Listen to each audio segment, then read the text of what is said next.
Oi, bom dia. Você vai ver no Câmara hoje, instalada a comissão especial que vai analisar ponto a ponto a reforma da Previdência. O governo divulgou os dados técnicos que embasam a proposta e elevou as projeções sobre os números da economia com as mudanças. Quais vão ser os custos para pôr em prática as mudanças na lei penal que estão em debate aqui na Câmara? Elas podem elevar os gastos com o sistema se houver aumento do encarceramento? Os deputados questionaram especialistas sobre esse tema. Representantes dos povos indígenas vieram à Câmara na semana em que fazem uma mobilização aqui em Brasília. E o nome de Ulisses Guimarães, símbolo da luta pela democracia no Brasil, vai fazer parte do livro dos Heróis da Pátria. Hoje é sexta-feira, dia 26 de abril. Agora são 9h02 aqui em Brasília. Fica com a gente. O Câmara hoje já está no ar.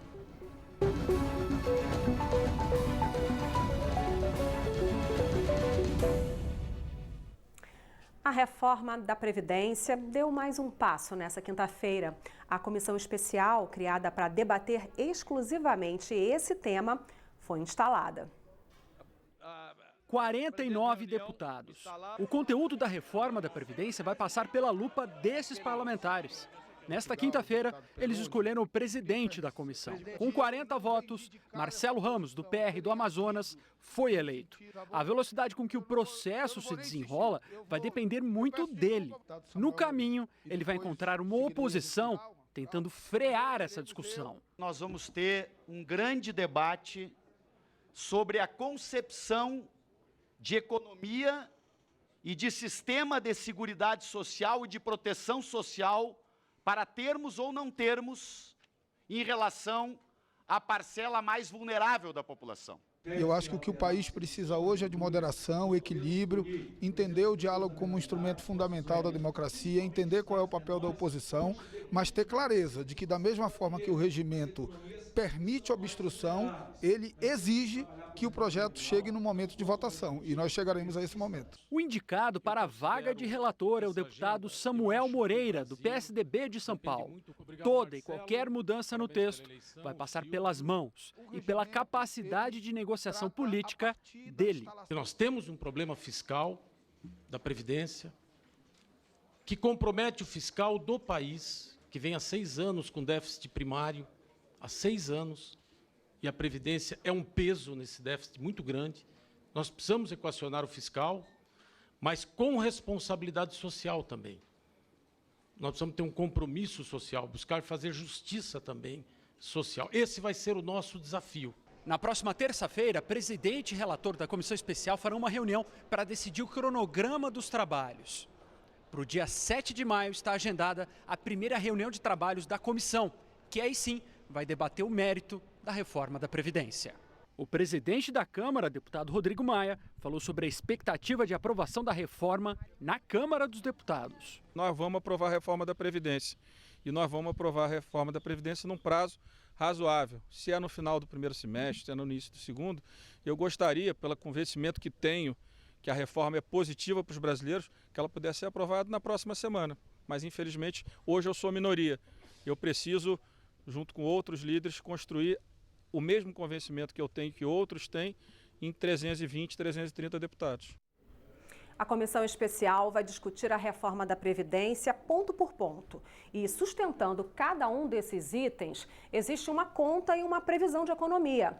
Esses números foram apresentados nesta quinta-feira pelo governo. A movimentação na residência oficial do presidente da Câmara, deputado Rodrigo Maia, começou cedo. Do lado de dentro, os líderes dos partidos na Câmara viram números. Logo em seguida, foi a vez da divulgação oficial no Ministério da Economia. Queremos uma discussão transparente, cristalina, em que a sociedade possa acompanhar. E eu disse em várias ocasiões que o nosso interesse era que qualquer mudança, qualquer concessão, qualquer acréscimo ou decréscimo no texto, ele pudesse ser acompanhado pela sociedade, tanto no aspecto da mudança por si só, mas como o impacto fiscal que isso poderia resultar. Com a reforma da Previdência, o governo prevê economia em 4 grandes áreas. O regime geral de previdência do trabalhador que tem carteira assinada, o regime dos servidores públicos, abono salarial, que vai ser pago só para quem recebe até um salário mínimo, e BPC, na parte em que atende idosos em condições de miserabilidade. No regime geral, a economia prevista é de mais de 800 bilhões de reais. Dos servidores públicos, 224 bilhões. Da focalização do abono salarial, virão outros 169. Do BPC, quase 35. No total, 1 trilhão e 236 bilhões de reais. Mas o mais importante desses dados é a divisão por categorias. O fim da aposentadoria por tempo de contribuição vai gerar uma economia de 363 bilhões de reais. As mudanças na aposentadoria por idade, mais 128.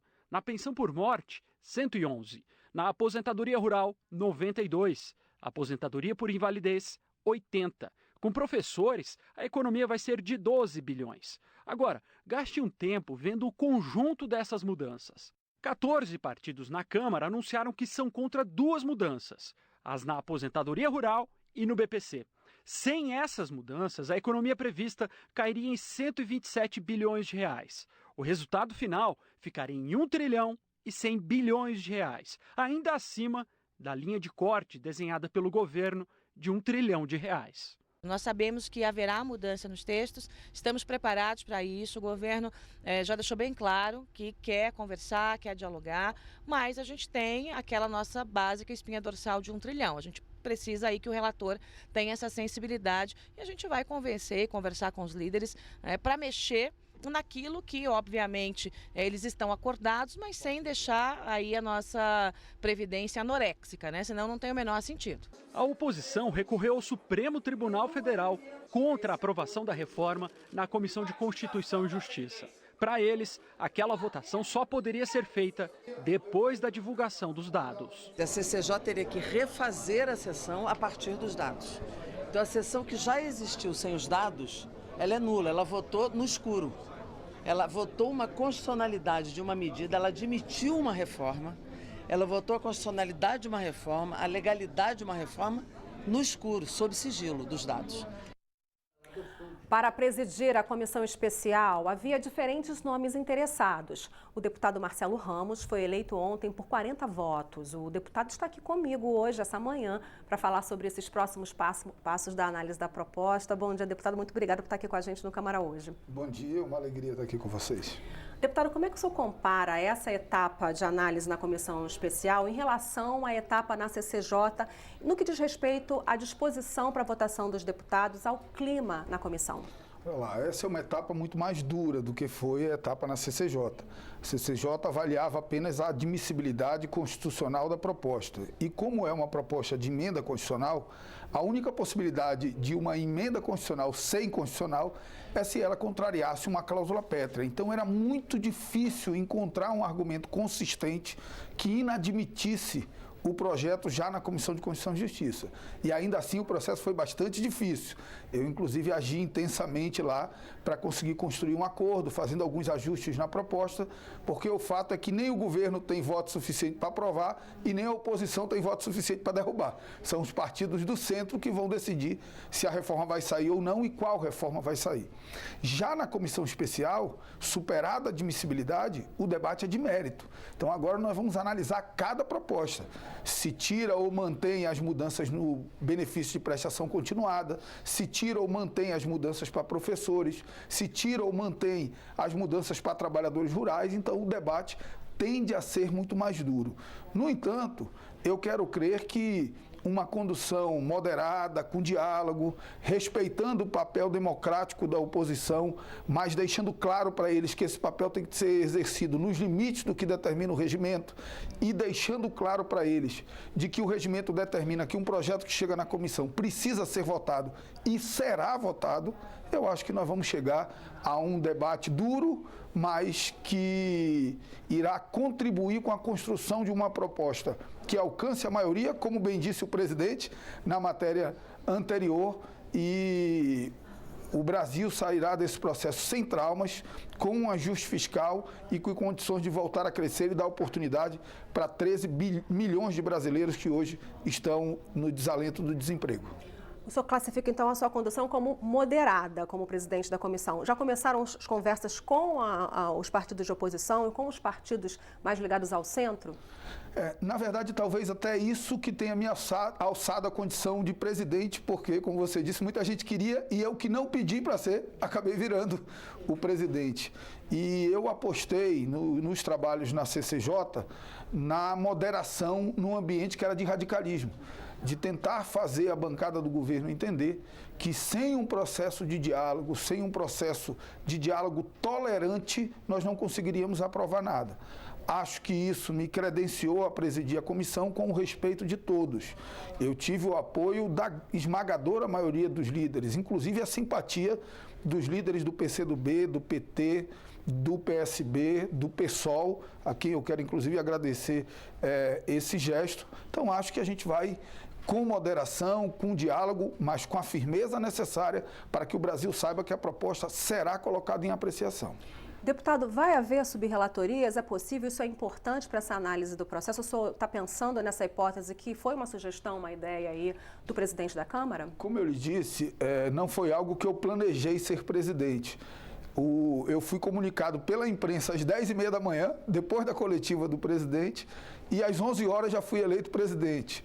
Então, não tive tempo ainda para certo planejamento. Até por isso, eu não vou para o meu estado esse final de semana, vou para um compromisso em São Paulo, volto para cá, para Brasília. Na terça-feira, marquei uma reunião com o deputado Silvio Costa Filho, que é o vice-presidente, e com o deputado Samuel, que é o relator, para nós definirmos essa questão de subrelatorias e também do cronograma de trabalho para nós fazermos todos os esforços para cumprir o prazo determinado pelo presidente Rodrigo Maia. Todo mundo me pergunta qual é o prazo para a votação. O meu prazo é o prazo do presidente da casa. O presidente Rodrigo Maia disse que quer votar em julho, eu vou trabalhar para votar em julho. Ok. E o senhor, então, acompanhou o debate na comissão, na CCJ, já está acompanhando, isso não é de agora, e já se posicionou sobre isso, sobre pontos específicos da reforma, já sobre o mérito dela até agora. Quais seriam esses pontos que o senhor já gostaria de deixar claro como da sua avaliação pessoal? Eu sei que tem alguma coisa relacionada à questão dos professores, por exemplo. É um ponto que poderia ser, o senhor pretende trabalhar para retirar ou modificar da reforma trazida pelo governo? Eu penso que tem alguns temas que já tem uma maioria constituída contra a mudança, que são aqueles temas em que os partidos do centro assinaram um documento manifestando-se contra as mudanças. Benefício de prestação continuada, que é o benefício pago para idosos e deficientes de baixa renda, as regras de aposentadoria rural, regime de capitalização puro, como está lá, e a desconstitucionalização total da questão da Previdência. Me parece que, independente da minha posição pessoal, esses temas será muito difícil ao governo superar essa posição já afirmada pelos partidos de centro. Eu tenho severas restrições jurídicas, técnicas e políticas em relação à ideia de que a reforma aprovada para o regime geral dos servidores da União tem aplicação imediata para o regime geral, para o regime próprio, dos servidores da União, tem aplicação imediata para os regimes próprios dos servidores de estados e municípios. Eu entendo que isso fere o sistema federativo, que é uma cláusula pétrea da Constituição e que, portanto, cada estado e cada município que tenha que aprovar suas regras na sua Assembleia ou na sua Câmara de Vereadores. No entanto, as minhas convicções pessoais, elas precisam, por esse tempo, ficar um pouco de lado para que eu consiga exercer a função de moderador desse processo, de magistrado desse processo. Portanto, a mim não cabe constituir maioria para aprovar o projeto, ou para aprovar uma emenda, ou para derrubar uma emenda. A mim cabe garantir que o projeto seja votado no prazo determinado pelo presidente. E eu exercerei a minha função.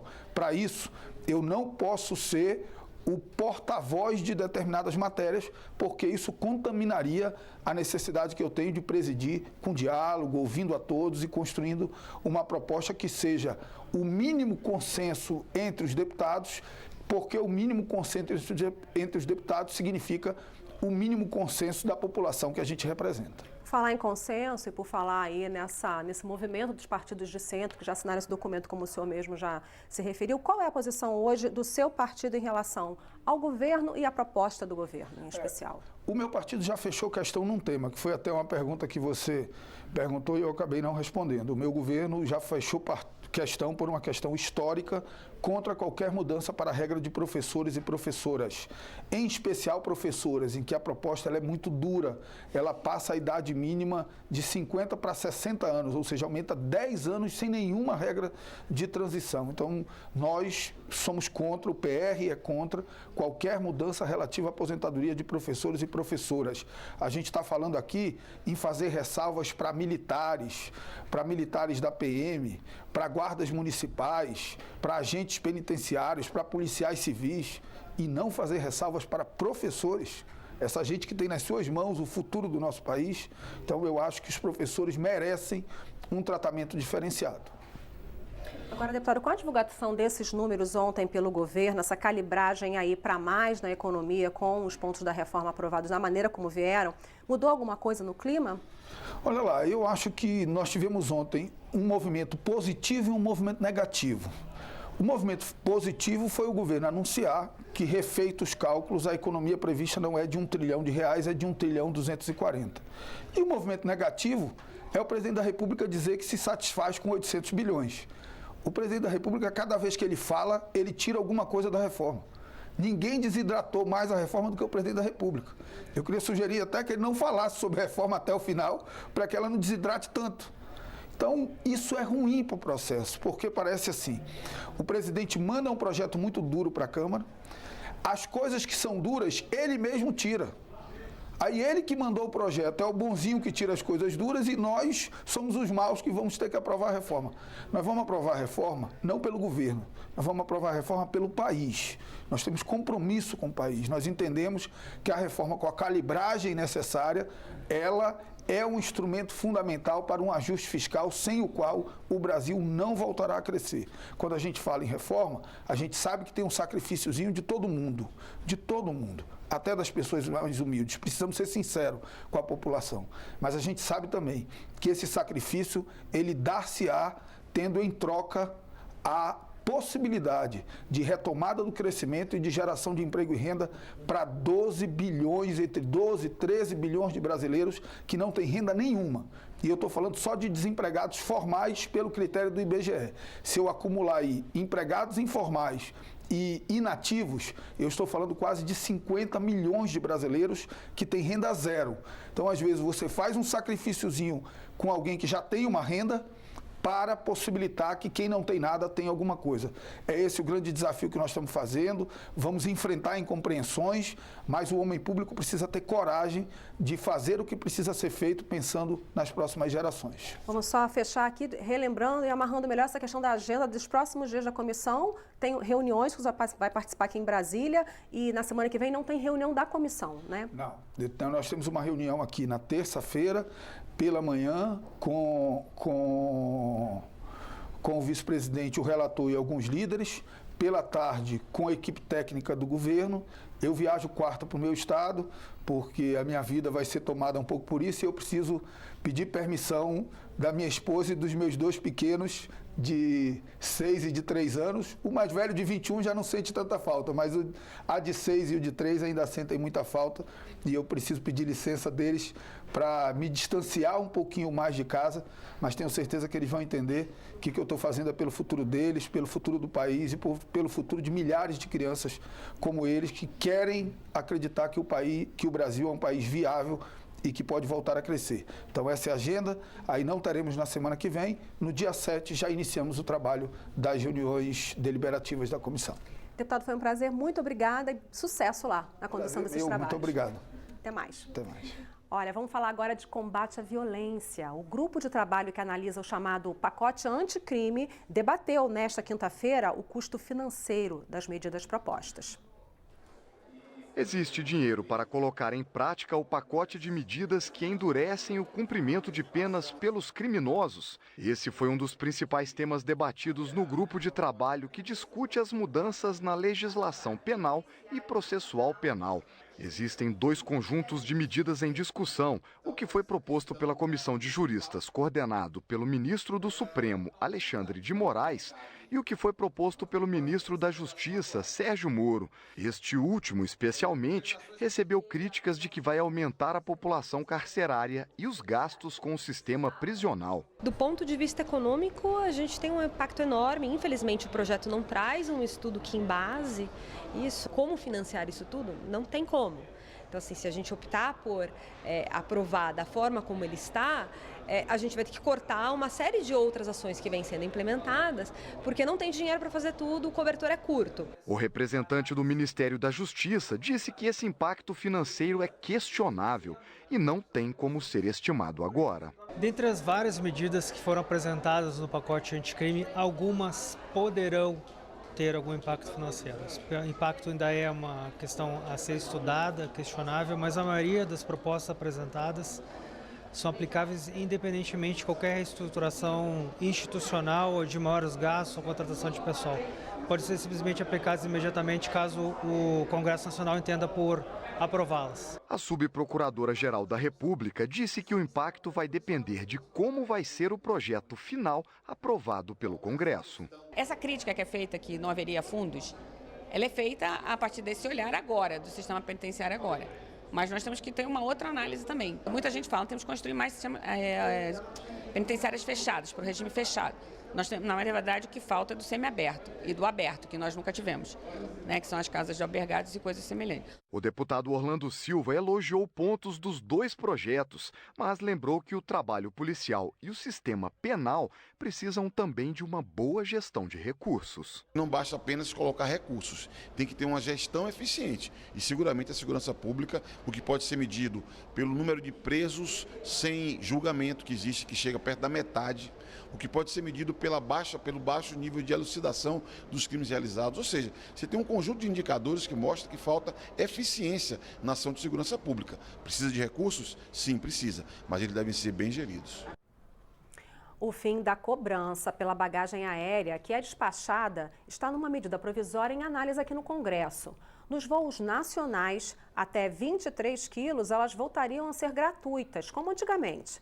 Essa previsão de franquia mínima de bagagem no transporte aéreo foi incluída no relatório do senador Roberto Rocha, do PSDB do Maranhão, aprovado numa comissão mista de deputados e senadores que analisa 100% de capital estrangeiro no controle de companhias aéreas brasileiras. A MP ainda será votada nos plenários da Câmara e do Senado e o prazo de vigência dela termina no dia 22 de maio. O ex-presidente do BNDES, Luciano Coutinho, falou à CPI que investiga práticas do banco nos últimos anos. O executivo disse que nenhum político influenciou na concessão de empréstimos durante a gestão dele. Luciano Coutinho foi presidente do BNDES entre 2007 e 2016, durante os governos Lula e Dilma. Ele prestou depoimento voluntariamente na CPI do BNDES nesta quarta-feira. Logo no início da fala, o deputado Altineu Cortes, relator da CPI, e o depoente elevaram o tom. Não, eu não tive informação privilegiada. Quem sonegou a informação ao Tribunal de Contas o tempo todo que esteve na presidência do banco foi o senhor. Não, senhor. Sim, senhor. Não, senhor. O senhor, tanto que o banco teve que recorrer ao STF. Não, senhor. O senhor está... Não é verdade. A deputada Paula Belmonte foi uma das parlamentares que questionou o executivo sobre empréstimos internacionais. Venezuela e Cuba têm 2,3 bi em atraso com o BNDES. Aí, cadê a responsabilidade desse banco? Que a gente, quando olha, as nossas pessoas estão morrendo na fila dos hospitais, o povo está desempregado. Cadê o desenvolvimento econômico? Luciano Coutinho explicou que na época do empréstimo, a Venezuela atravessava um melhor momento econômico e que, inclusive, os Estados Unidos fizeram volumosos empréstimos para este país. Ele também disse acreditar que os empréstimos com Cuba e Venezuela vão ser recuperados. A Venezuela, em algum momento, vai querer recompor a sua posição no mercado de crédito internacional. Ela não é do interesse de longo prazo de nenhum país estar inadimplente nos seus relacionamentos internacionais. Esses créditos são recuperáveis. Essa é a história da prática dos créditos à exportação no mundo. O executivo afirmou também que nunca recebeu dos presidentes da República ou de qualquer ministro ordens ou pedidos para interferir na análise de um empréstimo. O BNDES é uma instituição íntegra, é uma instituição que tem critérios e jamais esteve envolvida em qualquer tipo de ilícito.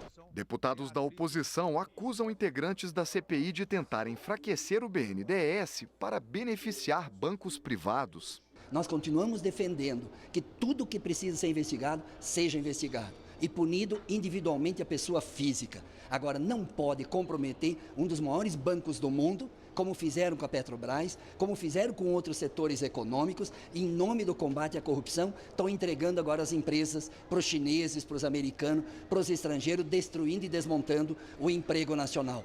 O presidente da CPI disse que as falas de Luciano Coutinho vão ser agora checadas. O depoimento hoje do Luciano Coutinho, que foi o presidente que ficou a maior parte do tempo da aprovação desses projetos na presidência do BNDES, fez uma série de declarações que depois nós vamos confrontar com os documentos, com a área de informações que nós temos da CPI, para poder viabilizar o final do relatório de 120 dias que nós temos de prazo para poder fazer essa investigação. Depois de ter ficado sem votações por causa da admissibilidade da reforma da Previdência lá na Comissão de Constituição e Justiça, esta semana o plenário retomou as deliberações. Foram 3 votações. Quem explica direitinho para a gente é a Dini Moraes. Vamos ver. Oi, Vera. Oi, gente. Eu vou começar o resumo do plenário desta semana falando da medida provisória que foi aprovada e que traz regras para empréstimos para hospitais sem fins lucrativos, como as Santas Casas. A gente lembra que esses empréstimos não são novos não, viu? Eles foram criados no ano passado, só que eles ainda não saíram do papel porque faltavam regras específicas. Regras que vieram com esta medida provisória, que já foi aprovada aqui pelo plenário da Câmara, já foi aprovada pelo plenário do Senado e agora foi para a sanção. E o que dizem essas regras? Bom, esses empréstimos serão feitos com dinheiro do FGTS. São juros mais baixos que os de mercado e poderão ser feitos até 2022. Tá, mas e o que a gente tem a ver com isso? Olha, as Santas Casas, elas são o único hospital em cerca de 1.000 municípios brasileiros.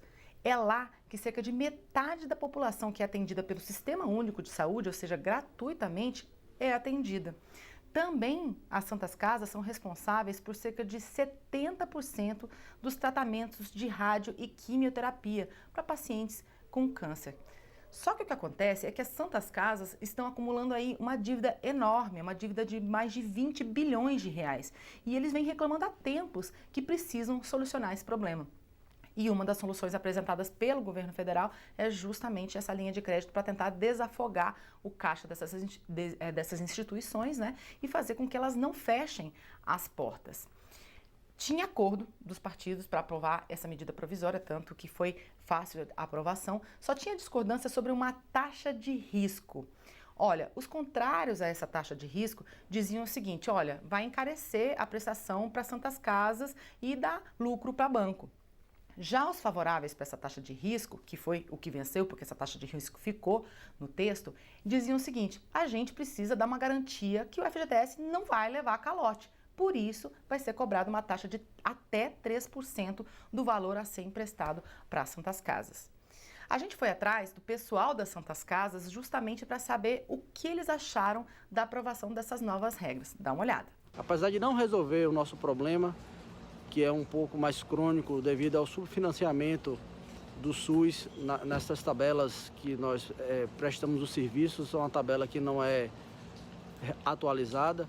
Esse empréstimo ele vai servir como um fôlego para que nós consigamos as soluções mais a longo prazo. Então essa MP vem para nos ajudar a curto prazo, para que nós consigamos manter os atendimentos. Como eu disse, essa medida provisória já foi para a sanção presidencial. A mesma coisa vai acontecer com outro projeto aprovado aqui pelo plenário que traz regras para partidos políticos. Esse projeto de lei, ele ficou conhecido como autonomia dos partidos políticos. Por quê? Porque quer pôr fim aí numa queda de braço que vem acontecendo nos últimos anos entre os partidos e a Justiça Eleitoral. Por exemplo, esse projeto de lei, ele tira algumas punições que foram impostas nos últimos anos pela Justiça Eleitoral aos partidos. Por exemplo, o partido não vai mais precisar devolver o dinheiro que recebeu de doação de filiados que são servidores públicos com cargo de confiança ou comissionados. Os partidos também não vão precisar mais pagar multa para reabrir cerca de 35 mil diretórios municipais que foram fechados pela Justiça Eleitoral porque não prestaram contas. Isso porque esse projeto determina que quem não teve movimentação financeira não precisa prestar contas e também não pode ser punido por isso. Os partidos também não vão poder ser punidos, ou seja, não vão poder ter as contas rejeitadas se não aplicaram o mínimo de 5% do que recebem de dinheiro público do fundo partidário com ações que incentivem a participação de mulheres na política. Mas isso só vai poder acontecer se os partidos usaram esse dinheiro para incentivar ou para financiar campanhas políticas de mulheres ou se guardaram esse dinheiro para poder usar futuramente, ou seja, eles vão poder usar até 2020 nas ações para incentivo de mulheres na política. A gente lembra que esse 5% do fundo partidário que é obrigatório usar em ações que incentivem a participação de mulheres na política é, na verdade, muito dinheiro, né? Só este ano, o fundo partidário vai distribuir mais de 928 milhões de reais a 21 partidos. E 5% desse valor precisa ser usado em ações que incentivem a participação feminina na política. Mas olha, esse projeto ele não trata só de punição, não. Ele também dá poder aos partidos de estabelecer o cronograma eleitoral e também a duração do mandato e a duração de órgãos provisórios e permanentes nos partidos. Atualmente, a Justiça Eleitoral diz que todos os partidos precisam só ter órgãos permanentes.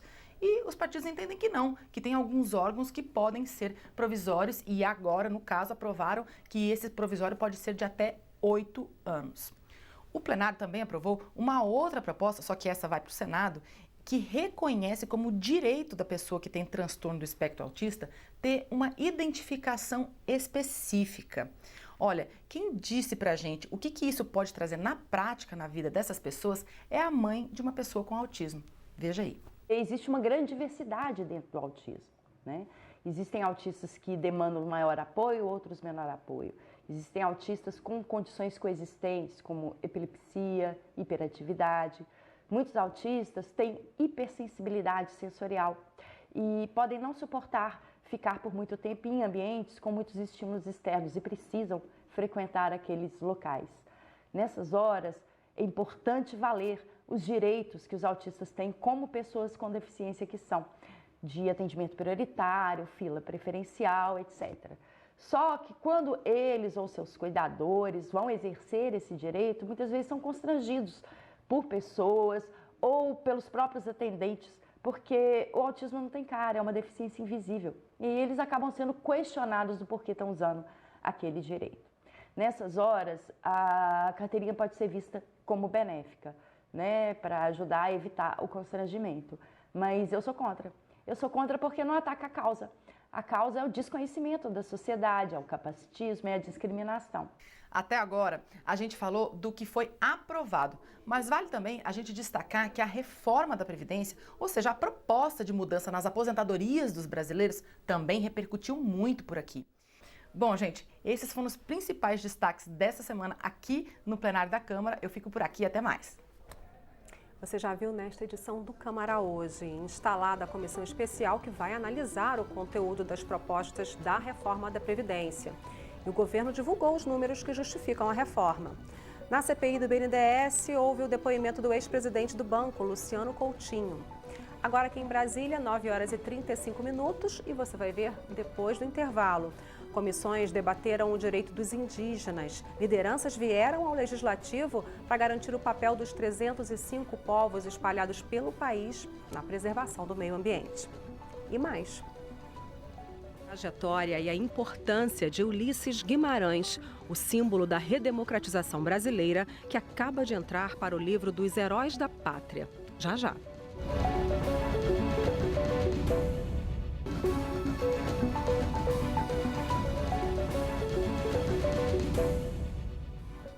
Agora são 9h37, o Câmara hoje está de volta. Foi instalada nesta quinta-feira a CPI de Brumadinho aqui na Câmara. A Comissão Parlamentar de Inquérito vai investigar as causas do rompimento da barragem do Córrego do Feijão, que aconteceu há 3 meses na cidade mineira. A tragédia deixou 233 pessoas mortas e outras 37 ainda estão desaparecidas. O deputado Júlio Delgado, do PSB de Minas Gerais, foi eleito relator da comissão. E o presidente é o deputado Rogério Correia, do PT mineiro. Hoje, o presidente da CPI vai visitar o local onde ocorreu o rompimento da barragem. O deputado Rogério Correia, que está na estrada a caminho de Brumadinho, gravou um vídeo falando como devem ser os trabalhos da comissão. Ontem completaram 90 dias da tragédia de Brumadinho, do rompimento da barragem do Córrego do Feijão. Foram mais de 300 mortes, o rio Paraopeba praticamente morto e esta lama chegando também no rio São Francisco. Foram muitas as manifestações de repúdio. Ocuparam a linha férrea da Vale, fizeram manifestações, enfim, os atingidos estão se movendo. Querem que os responsáveis sejam punidos e querem também que se faça justiça. A CPI foi instalada nesse dia e eu, como relator, pretendo fazer com que essas questões avancem. Não se pode repetir a impunidade de Mariana. A CPI tem essa função fundamental, fazer com que as provas sejam acumuladas e que os atingidos tenham finalmente justiça feita através da punição. E também que a gente aprove um conjunto de leis que modifique a legislação brasileira, colocando maior rigor na obtenção de licenças, fazendo mais segurança na barragem, proibindo barragens, inclusive, e substituindo por instrumentos muito mais eficazes. Enfim, fazer com que a mineração seja um processo onde se faça também justiça social, se preserve o meio ambiente e se respeite as pessoas. Esse é um papel fundamental da nossa CPI. Fazendo uma correção, então, o deputado que você viu aí é o deputado Rogério Correia, mas ele é o relator da CPI. O deputado Júlio Delgado é o presidente. O ministro da Cidadania, Osmar Terra, defendeu na Comissão de Cultura a decisão do governo Bolsonaro de unir no mesmo ministério as áreas de desenvolvimento social, esporte e cultura. A audiência com o ministro da Cidadania não deixou os parlamentares satisfeitos. Ele falou sobre todas as atividades da sua pasta. Os deputados, na Comissão de Cultura, queriam debater o trabalho do Ministério nessa área. Eles reclamaram que faltou informação e criticaram a política cultural do governo. Infelizmente, a gente não conseguiu tirar dele, extrair dele as questões fundamentais. E com a política de restrição que está sendo dada às políticas públicas, a cultura tende à inanição. Eu acho que vai ser, desgraçadamente, um governo péssimo de criminalização e de inexistência de política cultural. É lastimável que o governo não tenha entendido ainda o potencial econômico da cultura. Se nós formos analisar todos os países de primeiro mundo, eles investem pesado em cultura, porque eles sabem que cultura gera emprego, gera renda, gera turismo, faz com que as pessoas se movimentem. Osmar Terra justificou que recebeu um convite para falar sobre todas as atividades do seu ministério e defendeu a iniciativa do governo Bolsonaro de unir as áreas de cultura, esporte e assistência social numa mesma pasta. Segundo o ministro, não há prejuízo para o trabalho de nenhum desses setores. Uma estrutura nova que mantém as estruturas anteriores na parte operacional, né, que preserva os orçamentos, que junta os fundos para poder operar melhor. Então é natural que haja até por questões corporativas e tal, sempre existe uma tendência a tentar recriar os ministérios, a forçar para voltar ao que era. Representantes dos povos indígenas vieram ao Congresso defender o papel dos 305 povos que existem por todo o país na preservação do meio ambiente.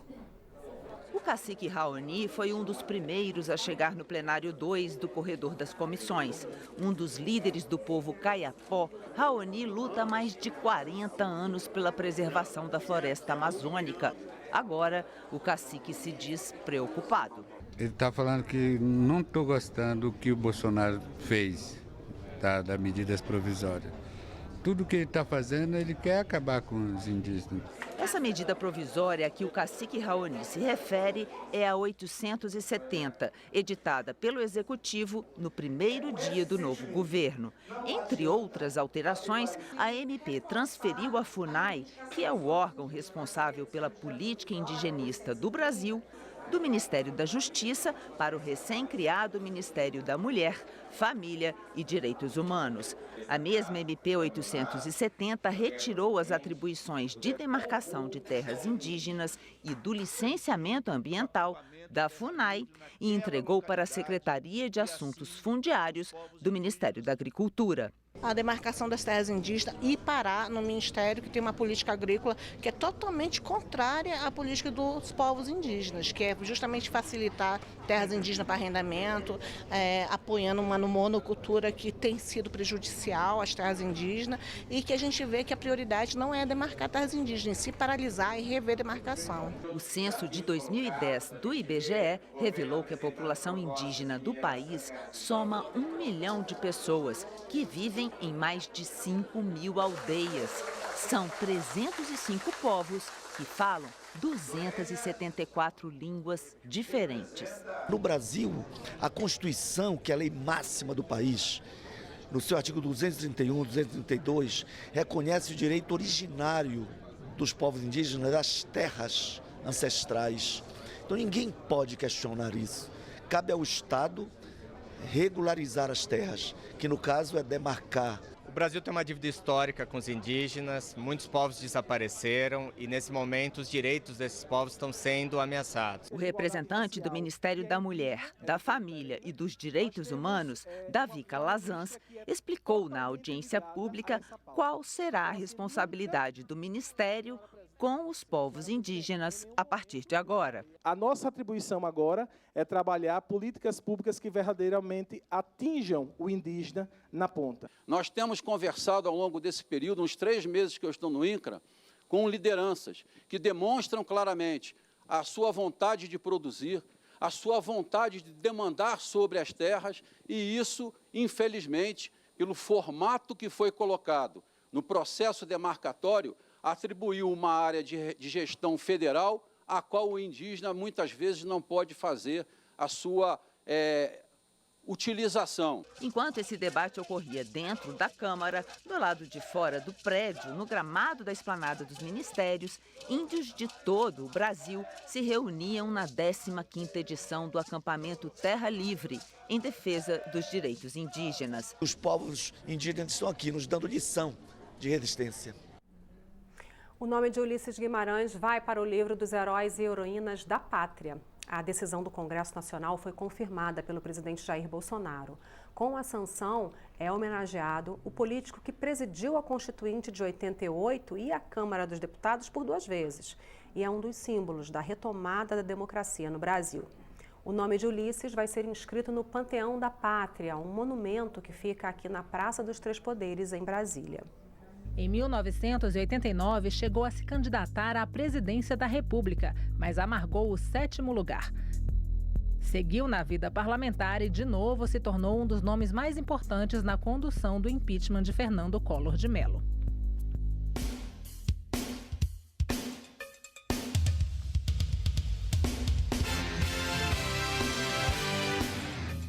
Ulisses Guimarães. É sim, e que o Brasil! O trabalho durante o impeachment foi a última ação política de Ulisses. Poucas semanas depois da votação, ele sofre um acidente de helicóptero no Rio de Janeiro. Seu corpo nunca foi encontrado. Agora, o pai da Constituição Cidadã, o Senhor Democracia ou o Senhor Diretas, entra para o rol dos heróis brasileiros. Uma homenagem mais do que justa a Ulisses Guimarães.